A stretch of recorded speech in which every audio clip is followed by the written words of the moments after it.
Hi everyone, today we're going to be making a loaf of sourdough bread.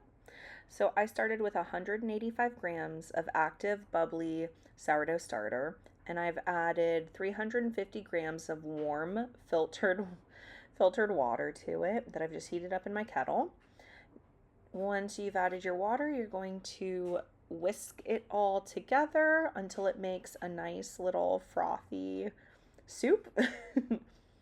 To that, I'm going to add 550 to 560 grams of bread flour.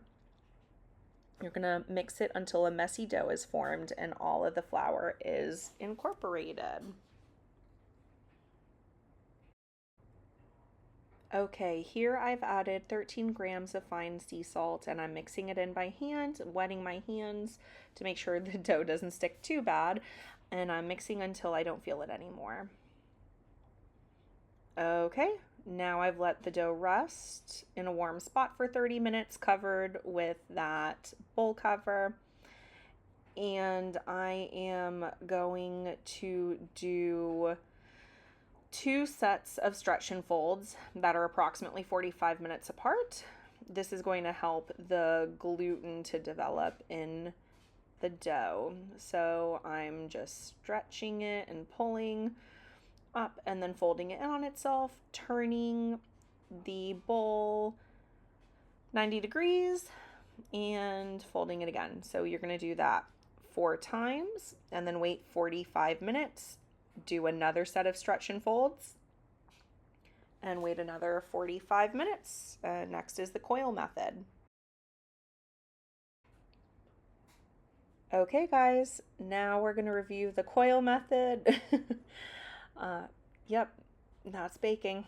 All right, you see all the nice bubbles that have been formed after our 2 sets of stretch and folds.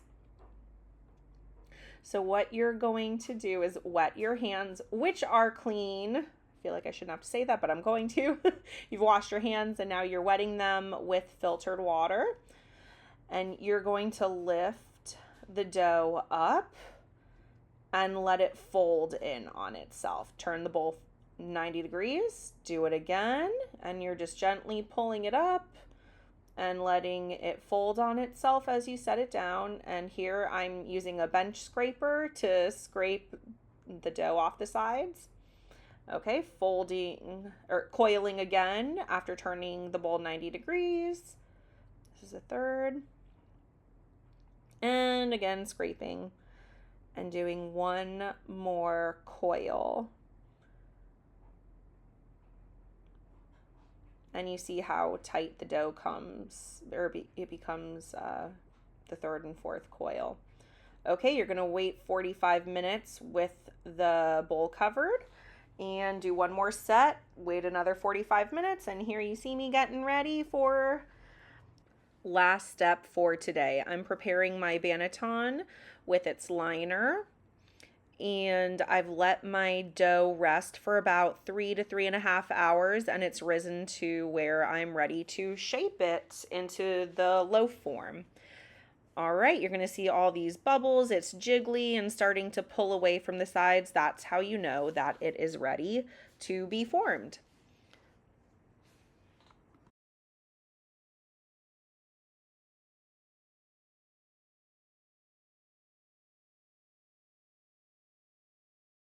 I'm going to dump it out onto a clean, lightly floured surface, and we're going to work on shaping the dough. I'm just scraping out the little bits that might be left. All right, I'm wetting my hands and stretching the dough out into a rectangle shape. Look at that bubble. I'm going to fold it lengthwise into thirds. Then I'm going to roll the dough, pressing kind of gently so that any like big air pockets are released inside. And then I'm gonna manhandle it a little bit and put it seam side down in the basket. All right, this is the next day. I've let it bulk ferment in the fridge. And look how big it's gotten, nice and jiggly, just like we want it. I'm going to turn it over onto a piece of parchment paper now. All right, we've got that bad boy plopped down onto our parchment paper, and next I'm going to score it in a feather shape just because it looks pretty. But I'm scoring with a bread loam, which is basically a razor with a handle, and this is going to allow steam to escape as the dough bakes. Next, I'm going to plop it with a parchment paper into my Dutch oven, and I'm going to bake it for 25 minutes with the cover on at 450 degrees.